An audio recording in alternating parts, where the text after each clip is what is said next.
Good afternoon. Let's get started. Couple of announcements first. I would like to remind you that during Q&A, we want to give the students the first chance to ask their questions, so please be mindful of that. Eric, who is the TA for this class, will pass around the microphone, and Eric, be sure you reach the students first. And the second point is wait for the microphone to reach you, because we videotape these events and we want your voice recorded with the video. Next week, we do not have a talk here. The UT Energy Symposium and UT Energy Forum have a joint co-event where we are bringing David Victor, who is a professor at University of California, San Diego, to talk about global gridlock in climate change negotiations. So if you are either a registered student in this class or if you have registered for UT Energy Forum, you can come to that talk. But for this venue, our next talk is going to be 2 weeks from now, 28th of February. Our speaker will be John McDonald, who is the Director for Technical Strategy and Policy Development for General Electric Energy Management. And he will talk to us about all you ever wanted to know about smart grids. So it should be a lot of fun, and I'm sure Dave Tuttle here will be here with us, and I expect that we'll have a lot more folks from electrical engineering for that discussion. So 2 weeks from now, John McDonald. Our speaker today is Mr. John Hayes. John is an adjunct professor of energy law at the UT Law School, and he's also a partner at Hayes & Owens LLP, which is a firm here based in Austin. John has extensive background in government, academia, and private practice of law, with a particular emphasis on energy and natural resources. He practices law and is a certified mediator and has represented clients in a wide variety of matters, including litigation in courts and before state and federal agencies. John has also written extensively a number of papers that he has written on energy regulation litigation and also presented them to various agencies. He grew up in Houston and received his bachelor's degree from Rice University with a major in economics and business administration. He received his law degree from this great university in 1974. He has 2 grown children. Both of them have majors in economics. And outside of work, John is really a very fun guy. So he enjoys reading, golf. He is a near professional skier, snow skier, hiker, a bicycler. He's just a fun guy.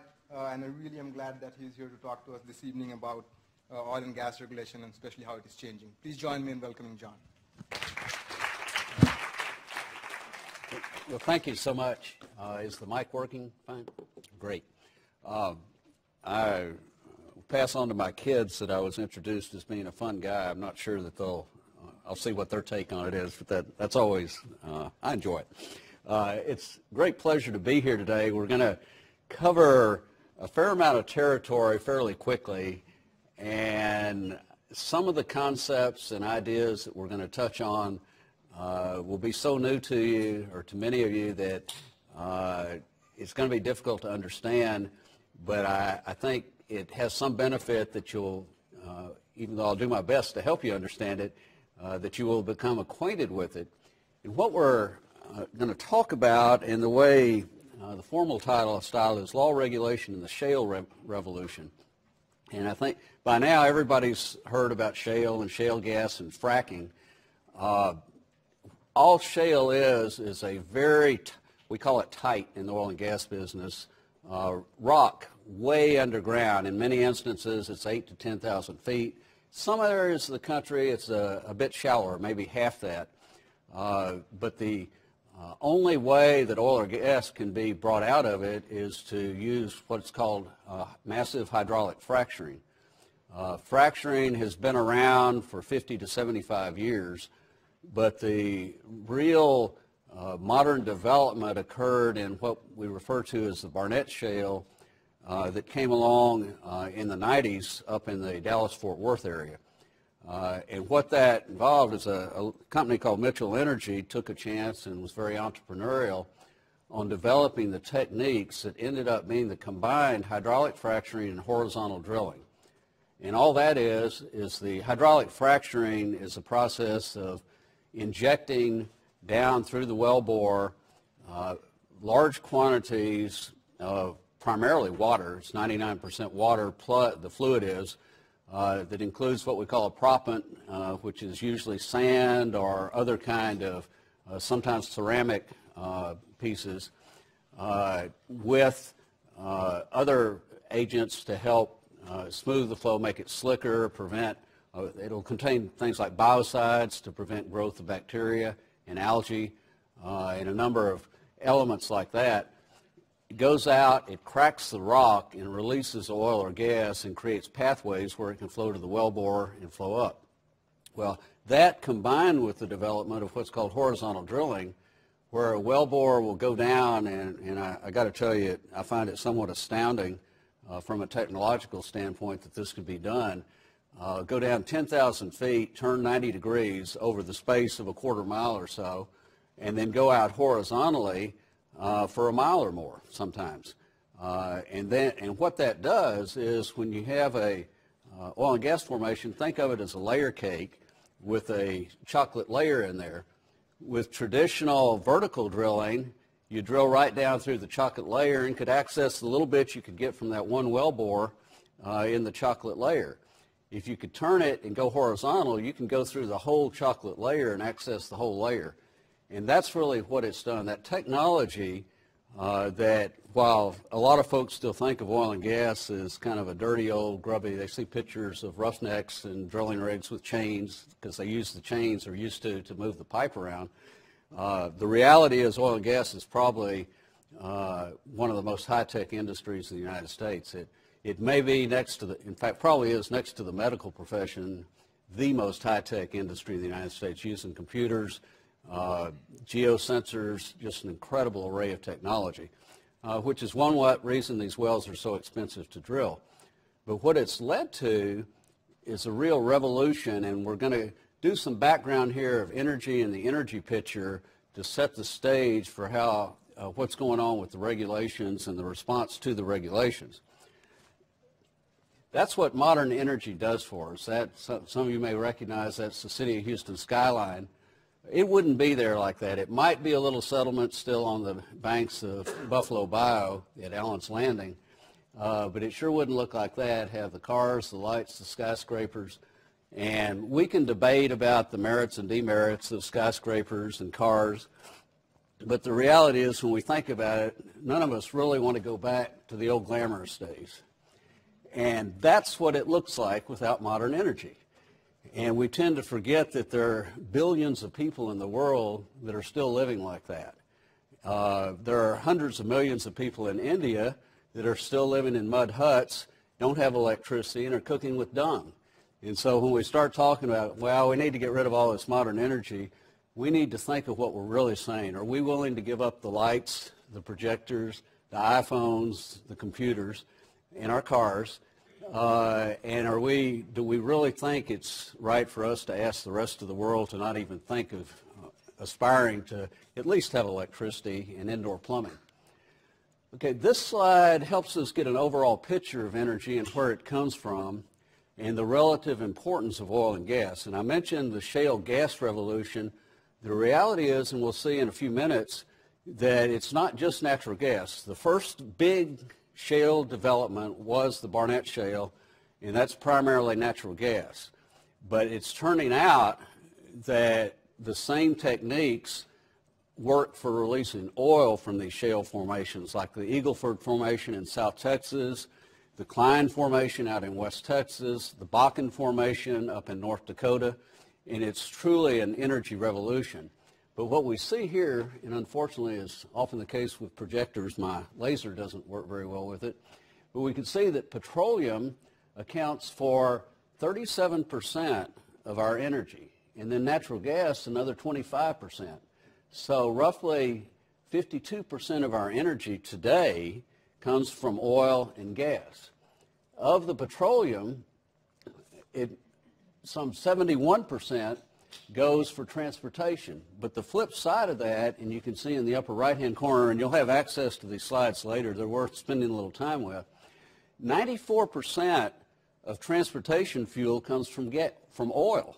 That's for not just for cars, but for trucks, buses, railroads, planes, ships, 94%, and another 2% from natural gas. So that's 96% from oil and gas. So when folks start talking about, well, with the right program, we can somehow move transportation off oil and gas in the next 10 years, those are some hefty numbers to have to scale, not even to mention the cost of it. We see coal accounts for about 21% of our energy, and we'll have a few more words about coal later on. Renewables about 8%, and nuclear about 9%. Texas, with this boom, the rotary rig count. Rigs are what you drill wells from. You can see how it's been increasing, dropped a little bit in 2009. The last 12 months has shot up again. Oil production has begun to shoot up, and we'll see why in a minute. Okay, in the United States, these are what we call the conventional fields. This does not include our shale gas. And there are a couple of interesting things about this chart. One of them is, if you'll notice here, it stops. It doesn't show any development over in the eastern Gulf of Mexico, off the east coast, very little off the west coast. Well, I can assure you that's not a product of inherent petroleum geology. The good Lord didn't choose to just lay down oil and gas and stop it someplace off Mississippi. We can debate the merits of the policy, but we just need to appreciate that's purely a product of government policy that has not issued permits for drilling, for instance, in the eastern Gulf of Mexico. The other point is, if we ever choose to do so, there are undoubtedly tremendous reserves out there. These are the shale plays that have come on like gangbusters. You see up in the northeast what's known as the Marcellus Shale. Up in North Dakota, we mentioned the Bakken. Up in the Dallas-Fort Worth area and south of the Dallas-Fort Worth area, the Barnett Shale. Oh, great! This is super. So, oops, let me get that though. This is the Barnett, and then the Eagle Ford down here, and we'll have some. We're going to use the Eagle Ford as an illustration of some things in a little bit. But the interesting thing about this, and this is when we start talking about modeling energy policy on projections and trying to do models to figure out what we're supposed to do, the problem is the models never come out with the projections that are right. If they did, we could all be rich real quick by figuring out what's going to happen and placing our investments accordingly. Indeed, the Eagle Ford, that is now already producing an incredible amount of oil and gas. 5 years ago, and this map comes from the Energy Information Agency, the EIA, 5 years ago, the Eagle Ford was not even on this map. So nobody, except a few guys with Petrohawk, saw it coming, and we'll talk a little bit more about that in a minute. This is what EIA is projecting out to 2040. With the shale gas. And one of the things we can see is back here, 1990, it was nothing. That's how quick. It really didn't start to take off till about 2005. And in terms of where EIA is projecting it's going to go, we're just barely getting started. And that has revolutionary effects for electric power generation, for air quality. A company's just announced that if the feasibility studies pan out, they're going to be spending $11 billion on a plant in Louisiana to take advantage of the abundant domestic natural gas to convert the natural gas to diesel fuel. And done that way, it has tremendous positive environmental aspects relative to diesel. It also, again, raises interesting policy questions for those who want to subsidize natural gas vehicles. It may turn out the most efficient way to do that is not to subsidize converting 18-wheeler trucks to natural gas, but rather to make diesel fuel out of the natural gas and use existing engines for it. This is one of the reasons we talk about Texas so much. Aside from the fact that we're in Texas, and this is as of a year ago, January of 2012, And Baker Hughes, which is the source of this information, is one of the largest oil and gas service companies in the United States. It's based in Houston. And if you hang around this area much, you'll hear the name Baker Hughes quite a bit. They're international in scope. And to show you the kind of things folks in energy end up having to worry about, I have an old friend of mine who's the vice president and general counsel, or associate general counsel for compliance at Baker Hughes. And you say, what does that mean? Well, one of his big areas that he has to worry about is some of their employees in Nigeria are accused of violating the Foreign Corrupt Practices Act for improper payments. What do? So that's the scope when you start talking about energy law and policy of things you end up getting into. But one of the things you can see is while these other areas, like again up here is the Bakken in North Dakota, over here in the Northeast is the Marcellus Shale, Texas, and then in turn some in Louisiana, is right at the heart of where the activity, most of the activity is. And so that's why Texas is both central to oil and gas. We talk a lot about oil and gas in Texas, and why the regulations that we're going to talk about that have evolved to deal with it, Texas has been in the forefront of so many of them. Well, there we go. This is the Eagle Ford, and it shows, let's see if we can make this work. This is one of those animated slides that chooses not to be animated at the moment.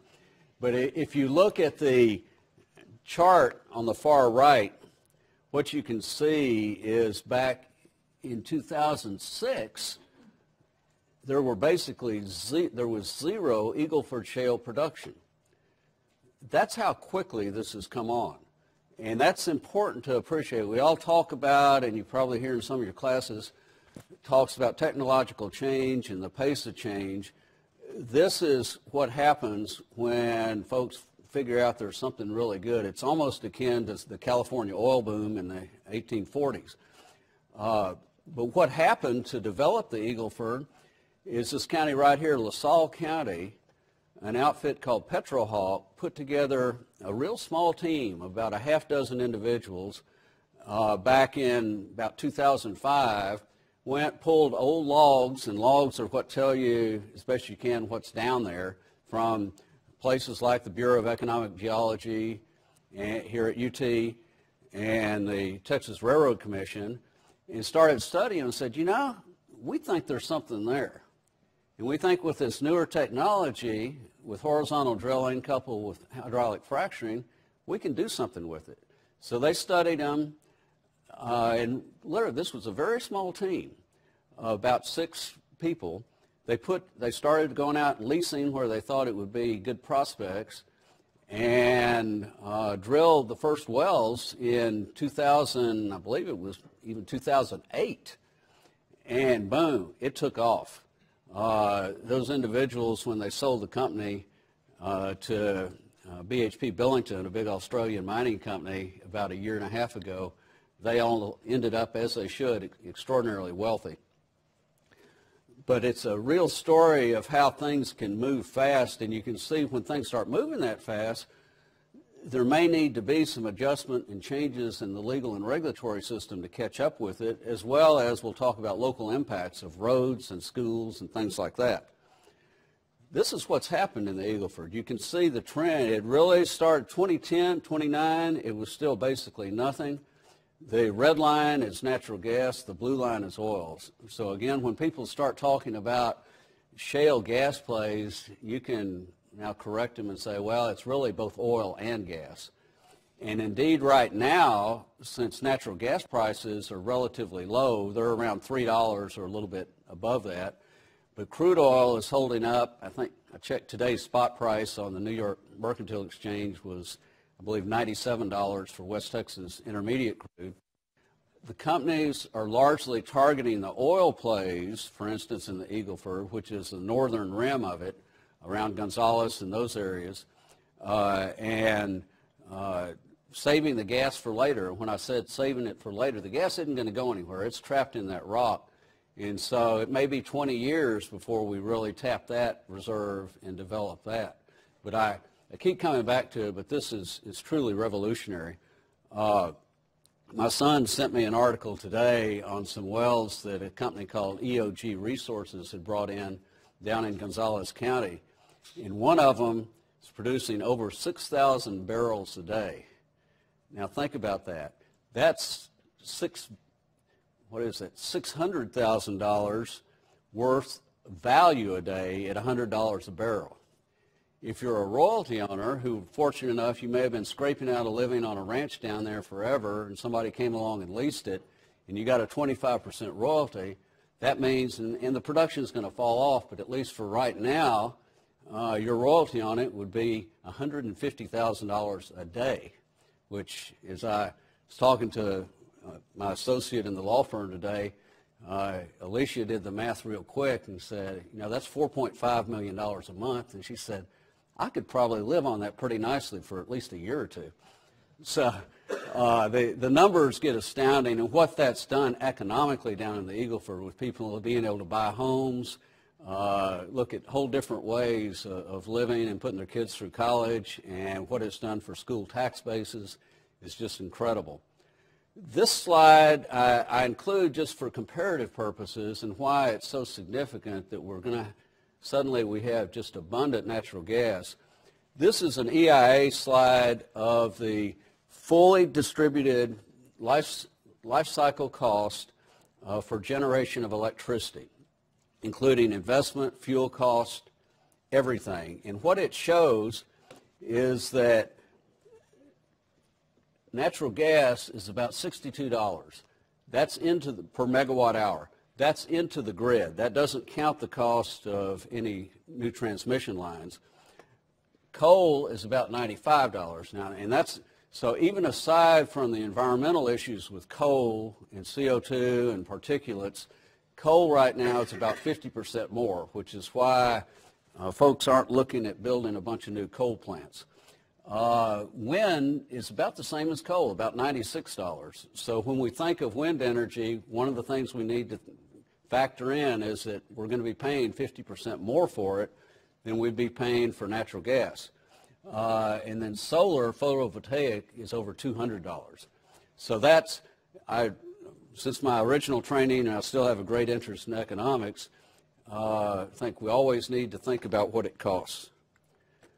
Air pollution, big issue as it should be.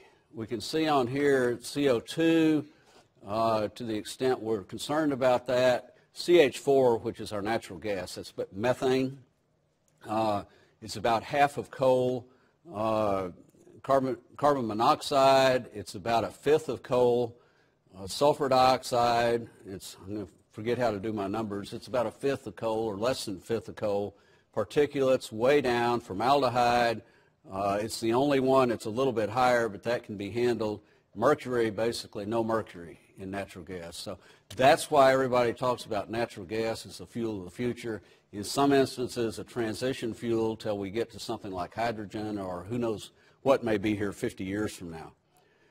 Okay, we're fixing to move over to talk about the rules, but I think this helps illustrate how to think about what we're talking about here today.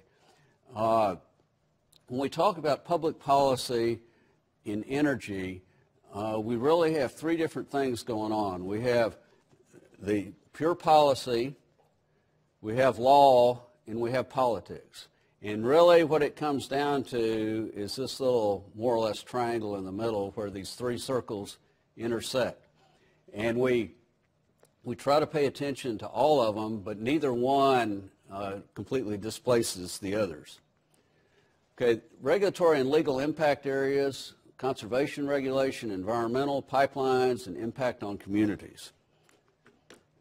Conservation regulation, and in fact, when we talk about oil and gas regulation, which is the biggie, we have two basic categories. We have what we call conservation regulation, where the rules that were developed for vertical wells have to be adapted for horizontal wells, and environmental and safety regulation.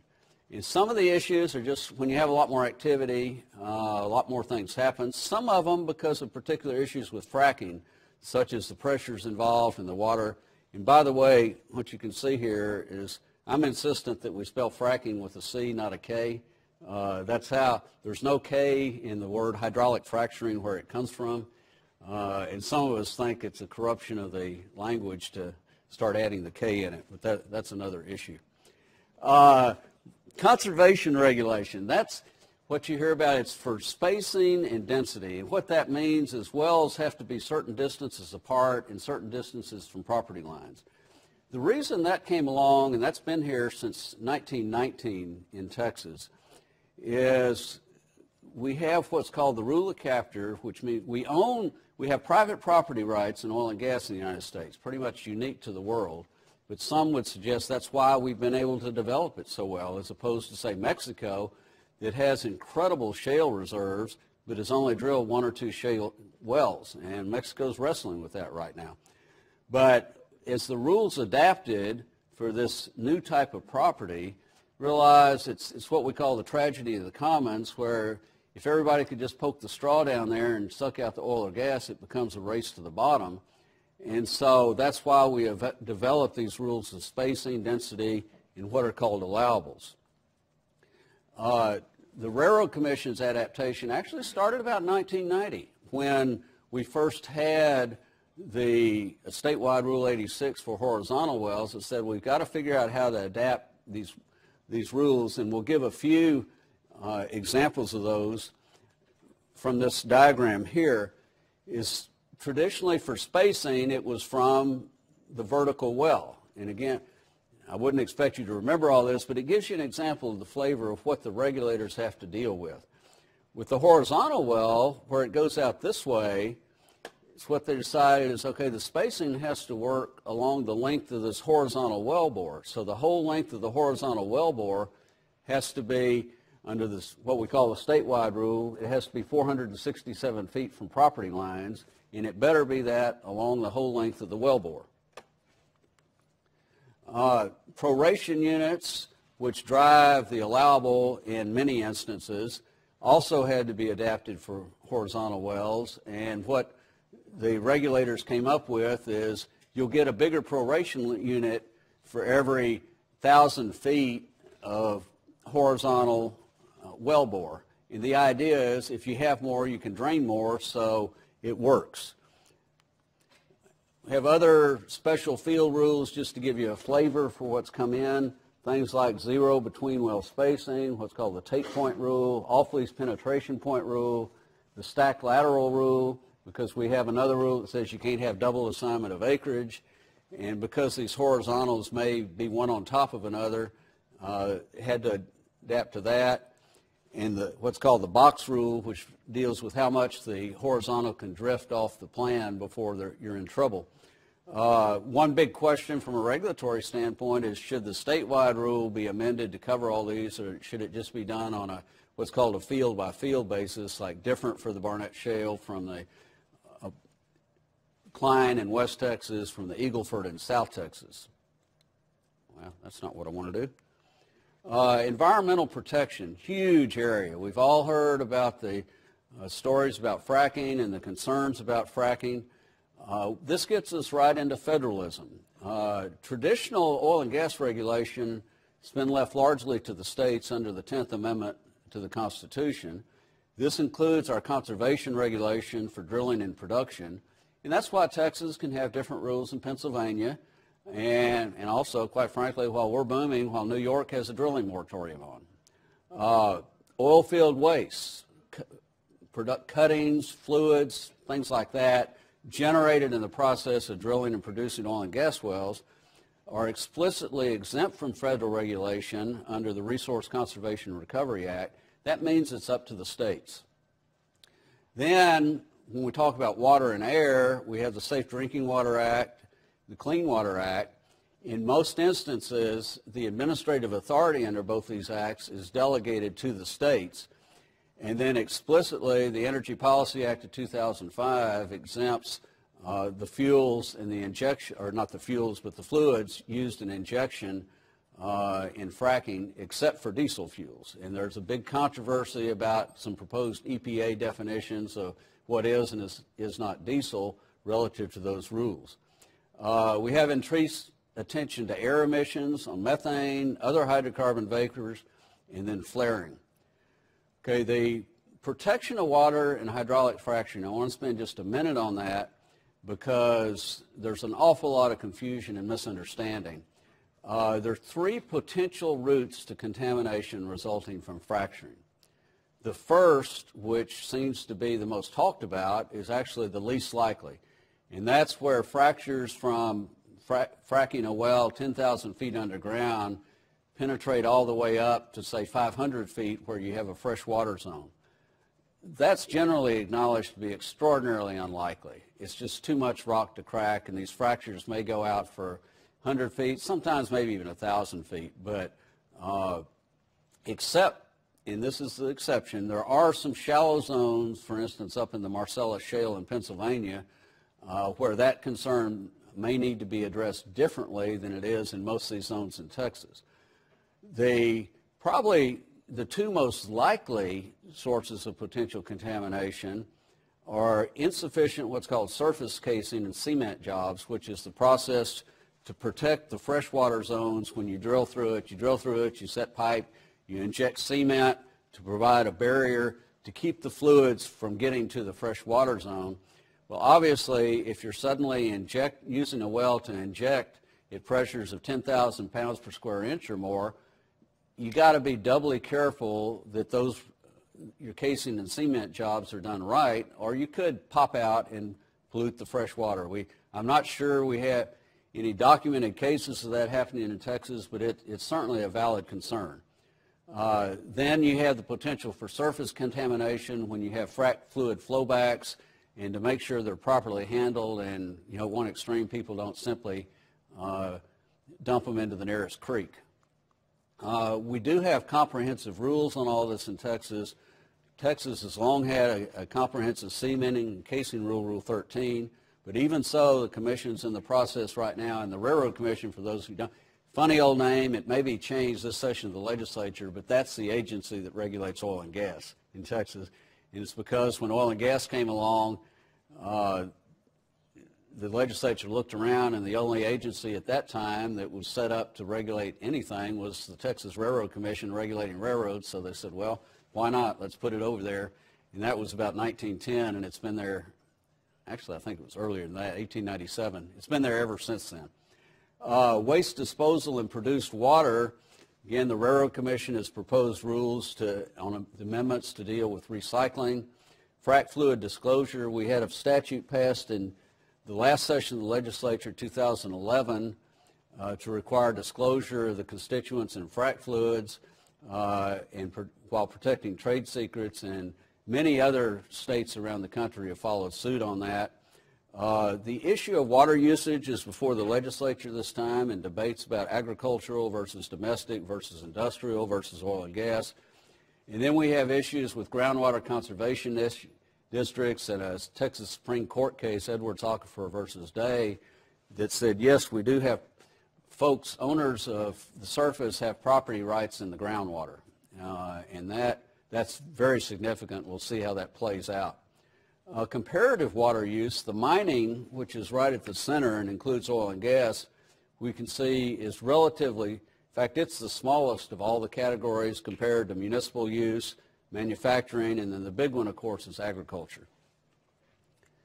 Some other regulatory issues at the state level, again, back to air quality, and the Texas Commission on Environmental Quality has had proceedings to try to get a better fix on hydrocarbon emissions. At the local level, a number of drilling ordinances and other actions, partly as a result of the fact for really the first time we've had large-scale drilling in urban areas with the development in the Barnett Shale up in the Metroplex. At the federal level, the Department of Interior is looking at regulations on hydraulic fracturing on federal lands.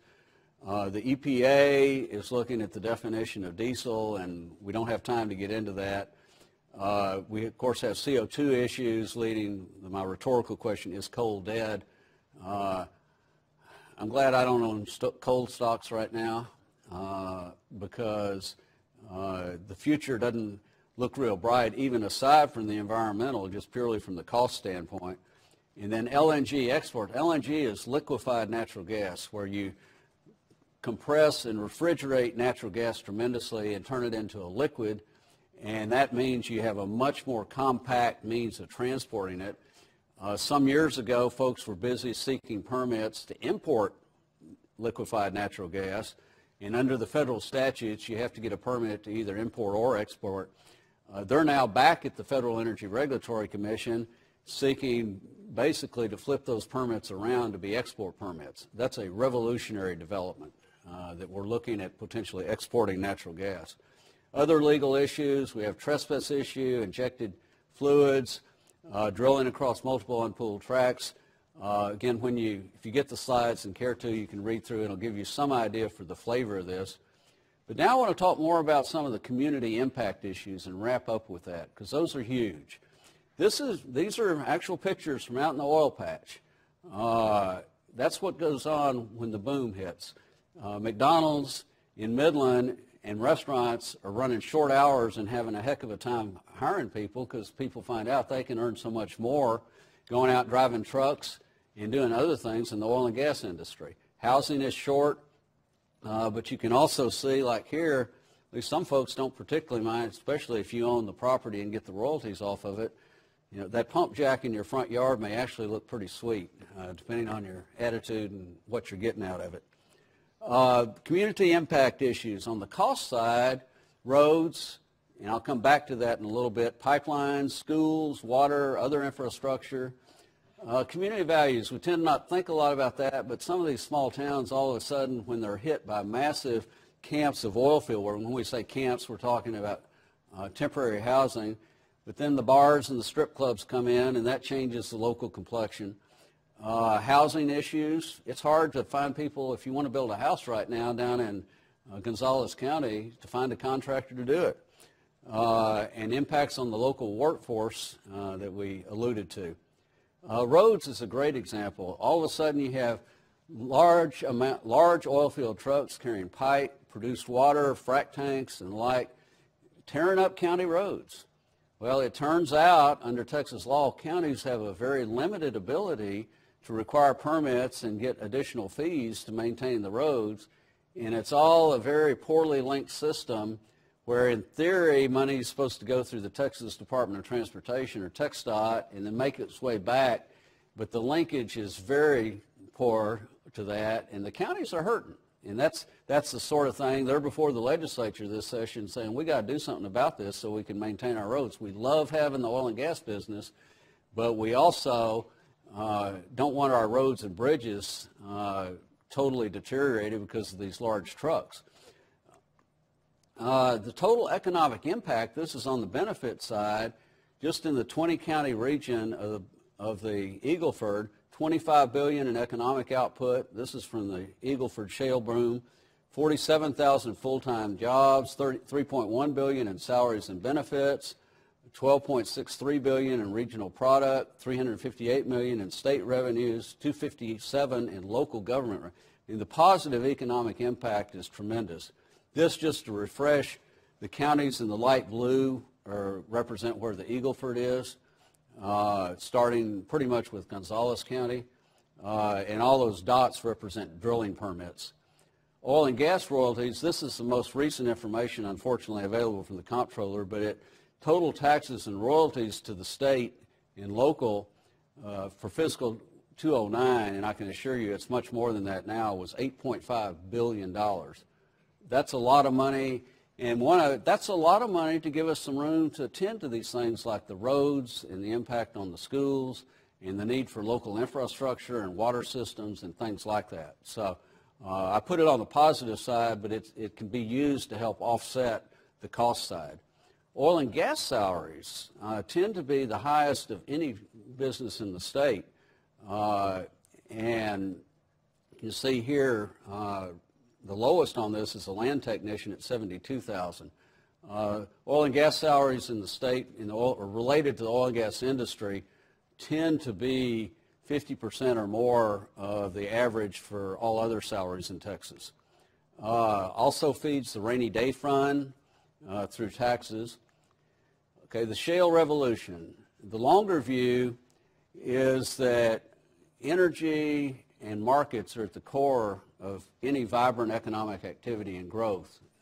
They're what allow for innovation, growth, and creativity. And the energy is simply what gives us the ability to do things outside of the power of our individual bodies. And that may be the energy, again, the electrons in the computer system. It may be in cars so we can go to meetings. It may be in airplanes so we can fly on a vacation. But it gives us the power, tractors for farming large areas of land. That's what drives it, coupled with the freedom to innovate. The relatively inexpensive and very abundant energy from the shale revolution, if we do the rules right, and we've seen some reflection of how the regulators are trying to adapt to it, can help compensate for the relatively higher wage rates in the United States, and it might well lead to the reindustrialization of America. But the continued regulatory and legal response is critical. We've got to deal with the environmental issues, and the regulators are moving to do that. Quite frankly, even though I've got a lot of oil and gas clients, the oil and gas industry has been a little bit slow to appreciate how important it is to get the message out and to work with the regulators to have rules that work to make sure it's done right. But the key ultimate question is, will we have these rules to allow this awesome revolution to continue, or will it throttle it and kill it? I bet on the former, but it's an incredible potential both for the state and this nation. And with that, I'll conclude, and time for questions.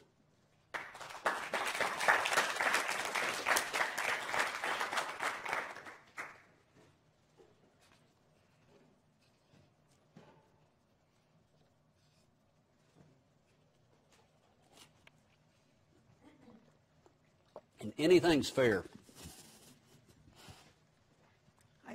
Thanks for speaking. I have a question about water use. Apparently for each of these wells, 5 to 13 million gallons of water are required, and that's clean water. And then after that water is used, it's pumped back down into the ground several thousand feet below the surface, and therefore permanently, more or less, permanently removed from the hydrologic cycle. And I also understand that the water at that depth may sooner or later be necessary as drinking water. Could you please comment on the long-term effects of this on water? Absolutely. First, let me comment on the volumes. For the typical Barnett Shale well, it tends to run about 4.5 million gallons per well for the frac job. Eagle Ford is more around 7 million gallons. For comparative purposes, using the 4.5 million number, that's about what it takes to water a golf course for 21 days. To run a 1,000 megawatt coal plant for 11 hours, or to grow a section of corn, 600 acres, 640 acres for one season. So it's an important issue, and I don't want to trivialize it, but I think keeping perspective on some of this is also very important. The water, and that's part of the big effort at the moment, is to put in place systems and regulatory systems that allow for effective recycling of water. There are those that tend to think that oil and gas waste should simply be pumped underground. But you're absolutely right that, wait a minute, this is a lot of water. Why are we take it, it's not always completely fresh water. Sometimes it's brackish, but it tends to be fresh water. We add these chemicals to it for frac jobs. We use it to frac wells. A good portion of it, not all of it, but a good portion of it flows back. And then if we just simply pump it down in the ground, although in some places, more in the Northeast, they were actually sending it to municipal disposal plants. And it's like, well, we don't know about that. But there's a huge effort right now to recycle that water and to run it through processes that'll clean out of it the stuff that can't be used to refrac and then use it again in fracking. Or there's some processes that'll take it all the way to make it fresh water, where it can be safely put either in a river or used for agriculture or drinking use. So it's both the economics of it and the policies are driving, we got to do something about the water. And I think excellent question that needs, in fact, it was front and center in the hearing in the Texas House this week on the Natural Resources Committee, was specifically focused on water. And if you go to the legislative website and then to the, I believe it was either the House or the Senate, but I'm pretty sure it was the House Natural Resources, they now have where you can stream online and look at the video of the testimony and the discussion at that meeting. I'd encourage you to do so, because you might find it, and you might want to get down there and testify yourself for another one. I mean, I'm not joking. They need citizen input on these things. John, this has been a game changer.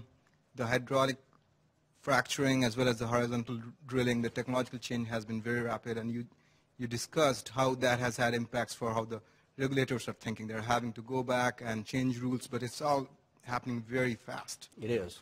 Now, building up on that question, what do you think, the two parts to my question. One is, what do you think is the next frontier of technological innovation that is happening in the industry because of either economics or environmental issues?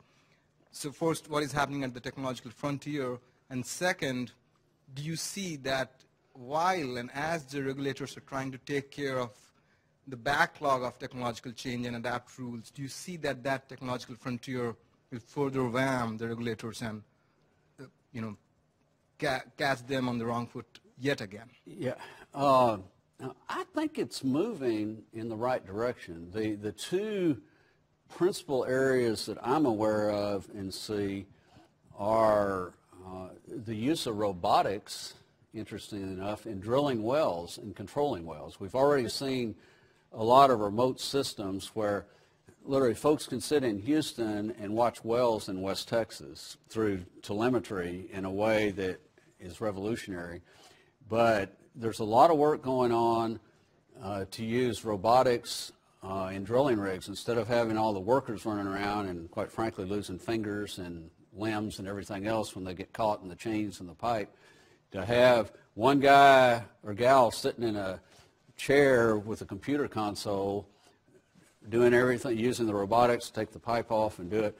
That, if those systems are built right, they also have safety and environmental implications. And that's one of the challenges from the Deepwater Horizon disaster a couple years ago in the Gulf when, as you all know, the well blew out and resulted in tremendous pollution in the Gulf of Mexico. I'd say, the informed opinion, which I tend to subscribe to, is that was a personnel systems failure more than it was an equipment and technology failure.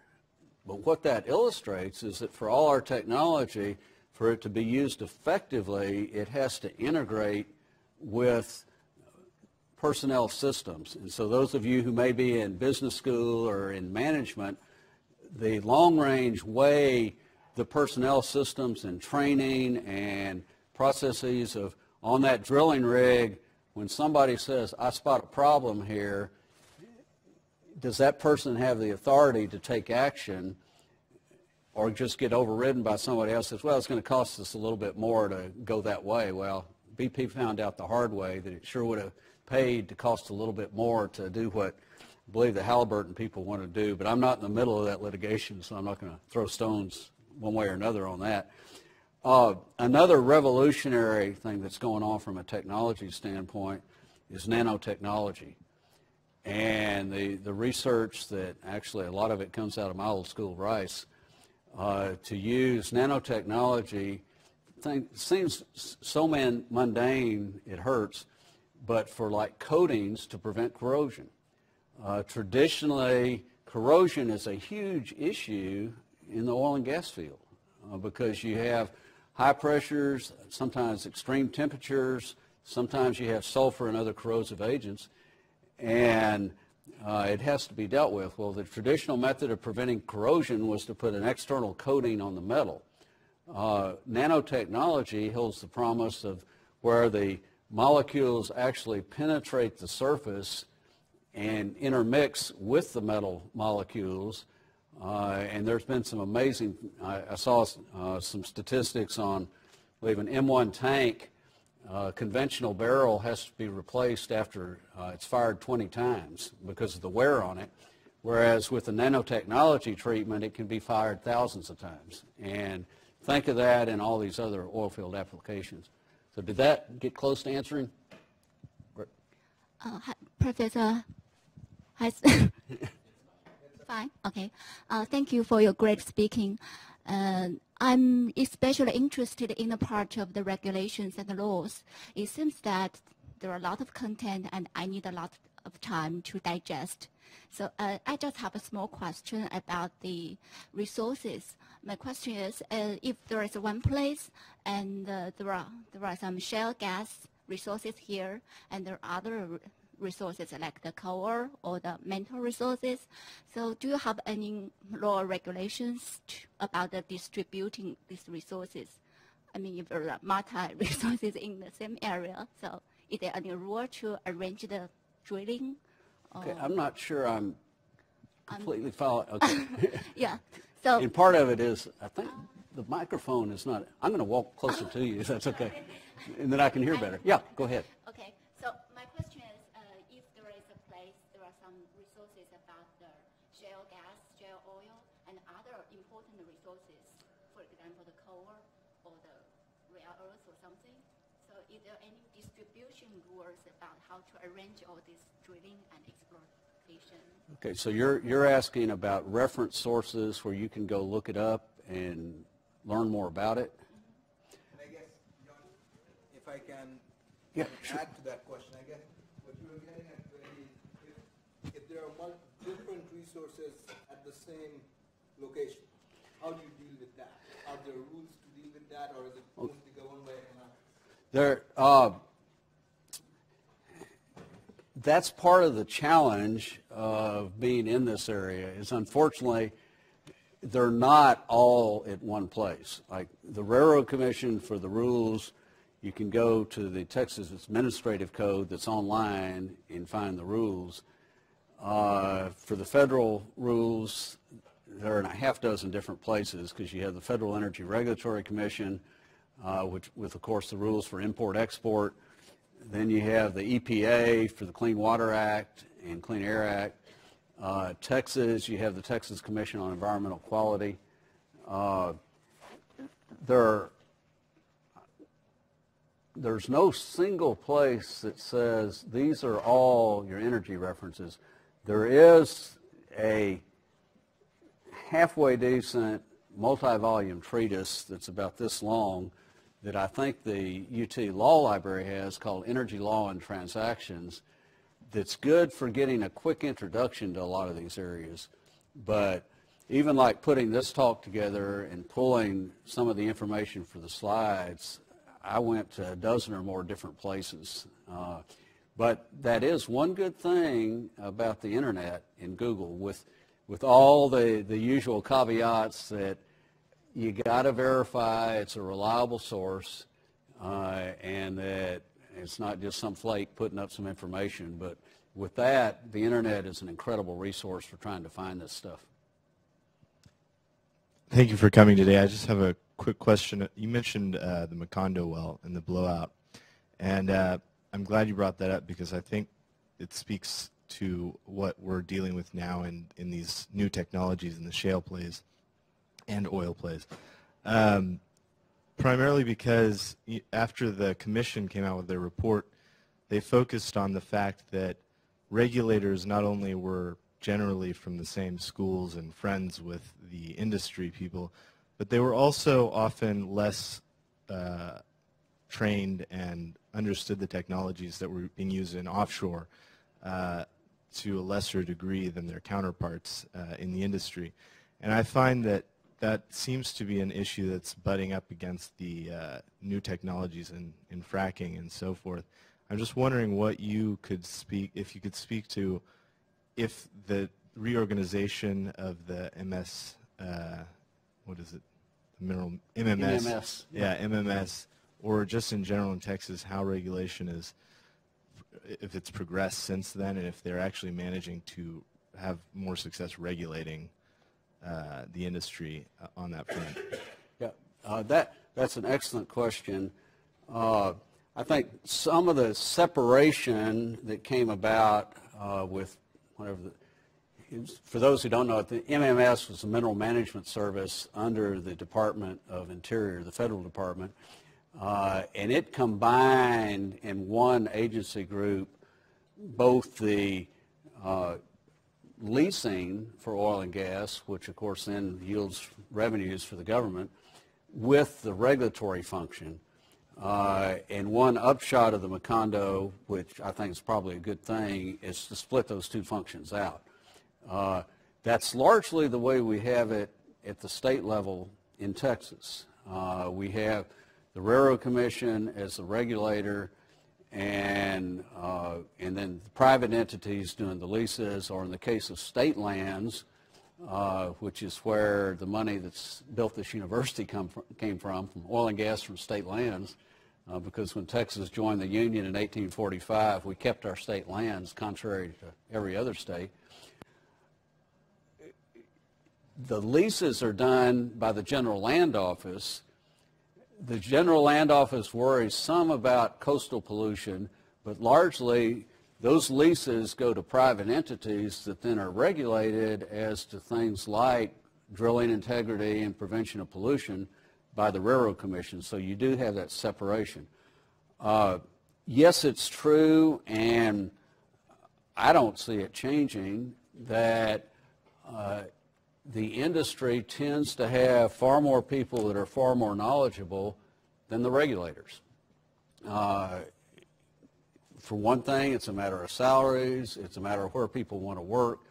But what the regulators can do, and we're seeing some constructive movement, say at the Railroad Commission on this, is have some rules that are clear, but also I'm a real fan of, rather than trying to micromanage everything folks do out there, which has the danger also of stifling technological innovation, of setting some parameters and saying you got to meet it, and if you meet it, however you do it is great by us. A good example is in kind of a classic issue on air pollution of, do you specify the technology that's to be used, say, for coal plants, or do you simply say these are the maximum levels of sulfur dioxide and particulate matter and everything else comes out the smokestack, and as long as you meet that, that's fine.